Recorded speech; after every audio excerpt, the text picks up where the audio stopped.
بسم الله الرحمن الرحيم. الحمد لله رب العالمين، والصلاة والسلام على خير خلق الله أجمعين، سيدنا محمد وعلى آله وصحبه أجمعين.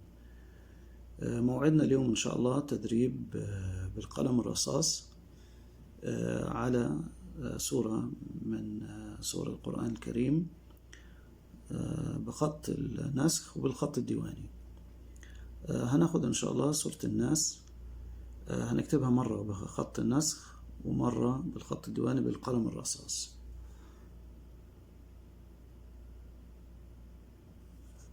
طبعا القلم الرصاص عندنا بيعادل الأقلام الأخرى، مثلا الحبر أو كده، فاللي يحب يتمرن بأقلام الحبر مفيش مشكلة، أو بالقلم الرصاص يكون أسهل وأفضل لي. هنبدأ بالبسملة.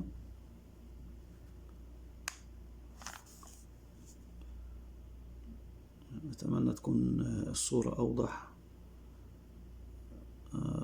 بعض الجوالات بتكون صغيرة فأنا بكبر الصورة عشان كده يعني.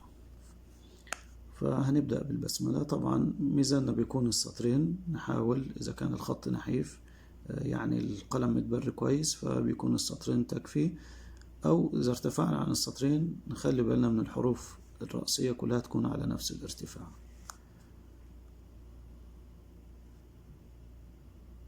نبدأ من هنا كده،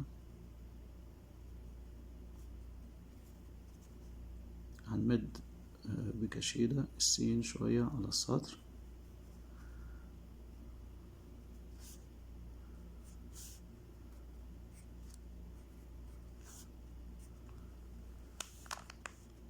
يعني السطر بيساعدنا في الالتزام ان الخطوط عندنا تكون مستقيمة ما فيها ارتجاف. هنا عندها يكون الألف من السطر إلى السطر. لفظ الجلالة زي ما قلنا بيكون مختلف عن بقية الأسماء لخصوصيته، فما بنخليش اللام يعني توصل للسطر، بيكون تكوين كده مميز خاص بلفظ الجلالة.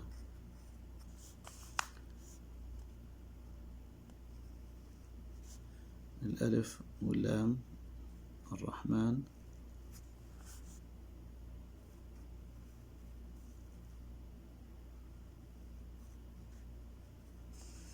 هنا النون ممكن نمدها أو نخليها قصيرة، ولو مديناها برضو كويس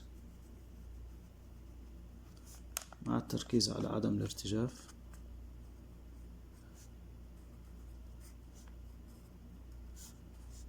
هنا حطينا نقطة النون هنا عشان هنكتب الرحيم داخل النون.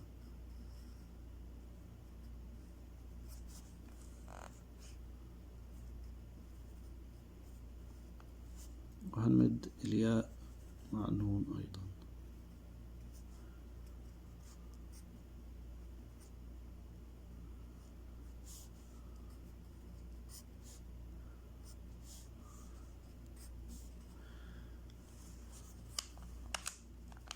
طبعا ما بتكون كتابتنا احنا باستمرار بأقلام الخط، لابد ان احنا نستخدم الأقلام الحبر العادية وأقلام الرصاص والأحجام المختلفة من صغير لكبير، يعني حتى ننمي مهاراتنا بشكل أفضل.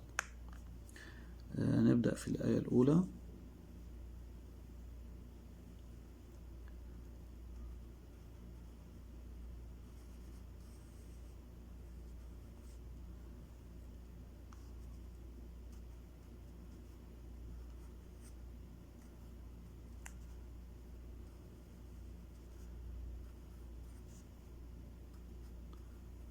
الآن طبعا مرتفع زي ما اتفقنا عن السطر شوية.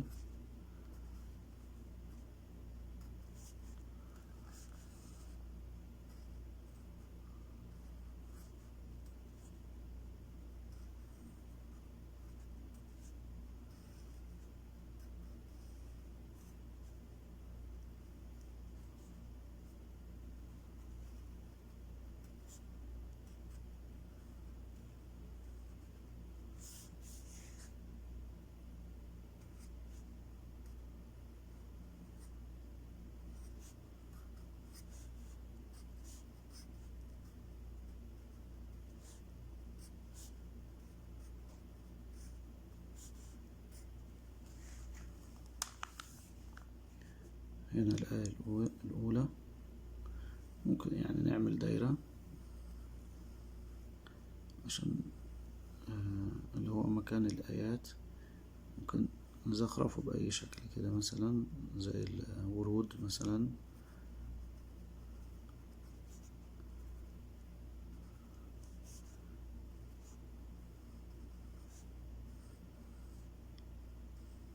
رقم 1.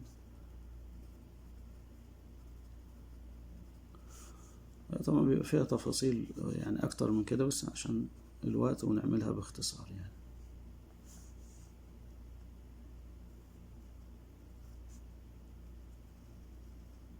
هنا كلمة ملك، اللام تنزل شوية عن السطر عشان بعدها كاف، يعني اللام ما بتمشيش على السطر هنا في الوضع ده.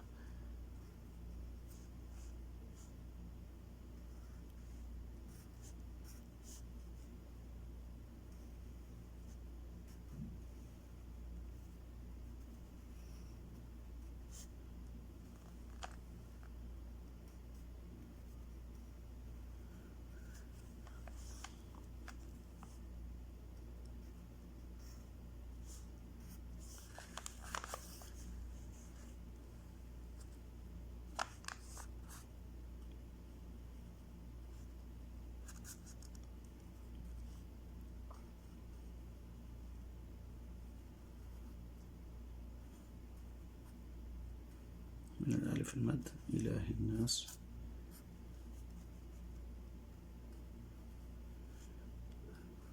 نخلي بالنا سنة النون ما نكبرهاش كتير، خصوصا الإخوة المبتدئين، ما نعمل السنة كبيرة كده يعني. أحيانا سواء المبتدئين أو الصغار بيأكد على تكبير سنة النون أو التاء في وسط الكلام، إذا كانت نون أو ياء كده فبيخليها سنة كبيرة جدا. ما فيش داعي للحجم الكبير ده، هي مجرد ارتفاع بسيط كده وننزل تاني،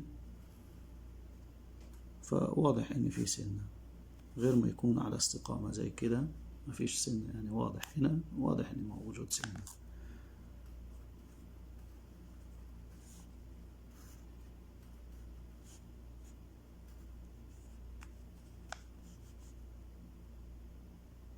رقم 2.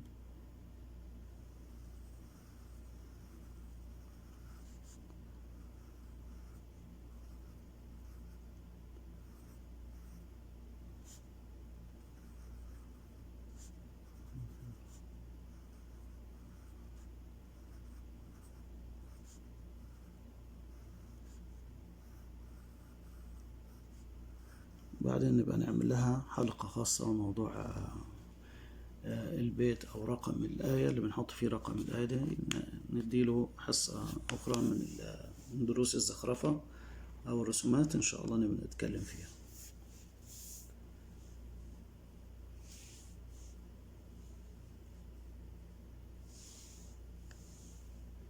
هنا عفوا دي الآية رقم 3 بس عشان ما كتبنا هنا رقم 2.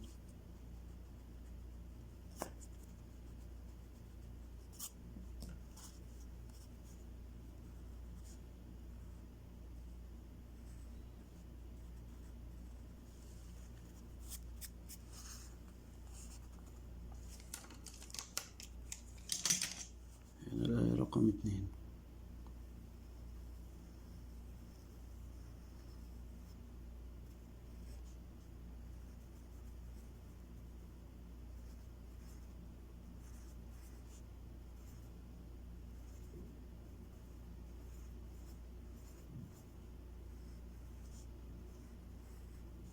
دي رقم 3 إله الناس.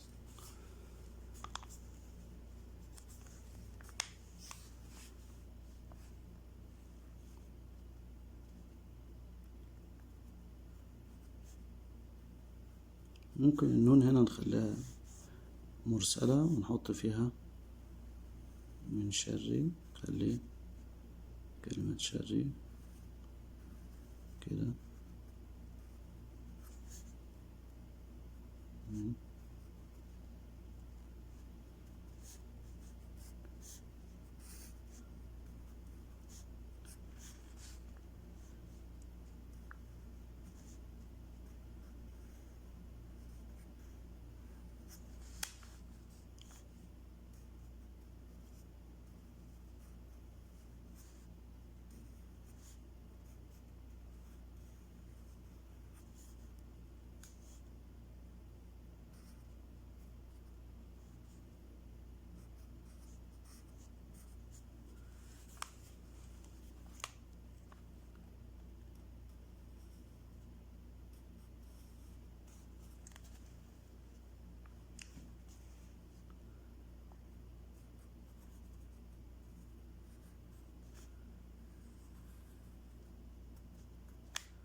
هنا الآية هتكون رقم 4.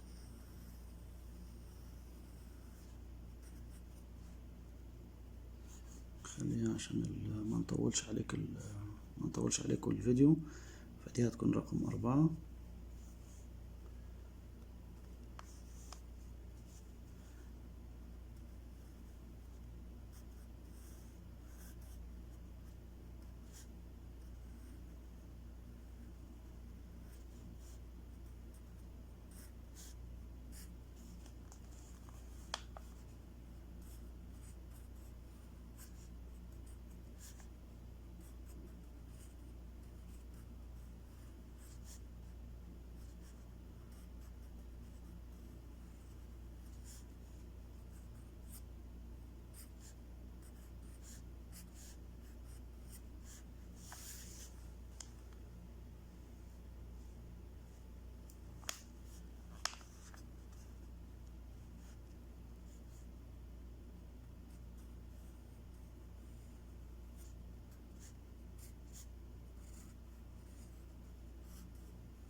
وهنا الآية رقم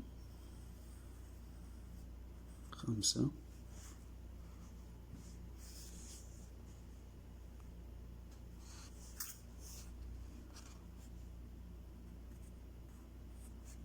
هنا برضو ممكن نخلي النون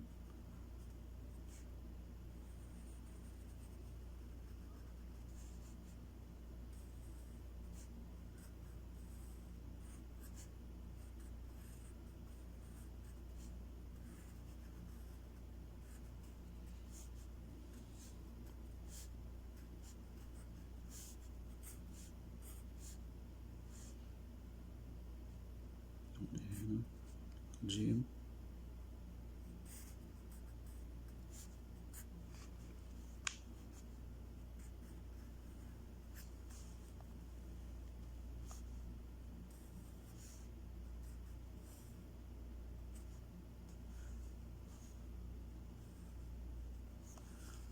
نعدلها عشان تكون متوازية تماما.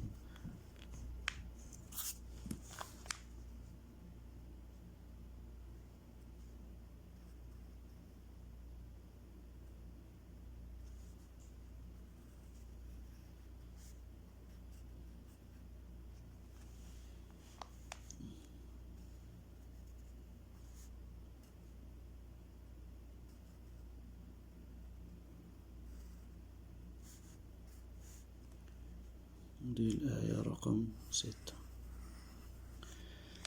فدي كانت سورة الناس بخط النسخ. نحاول فيها الآن محاولة أخرى بالخط الديواني، أو نخليها في مقطع آخر أفضل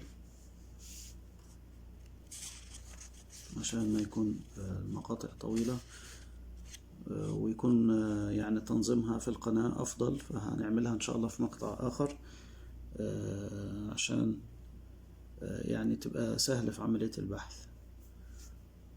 والسلام عليكم ورحمة الله وبركاته.